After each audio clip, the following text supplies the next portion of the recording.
Hello, I'm Simon Brown and this is the Isolation Cooking Club, and together we're going to get you cooking.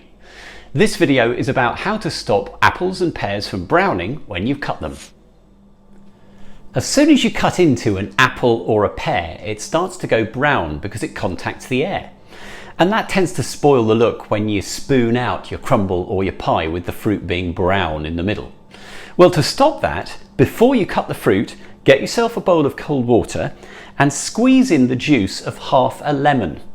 Now you can either use fresh lemon or you can use the bottled lemon juice.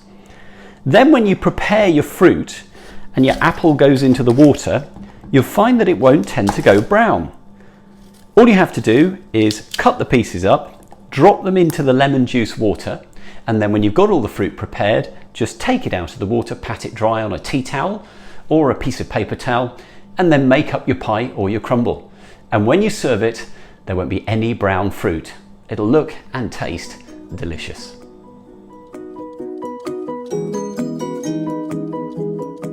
This is the Isolation Cooking Club.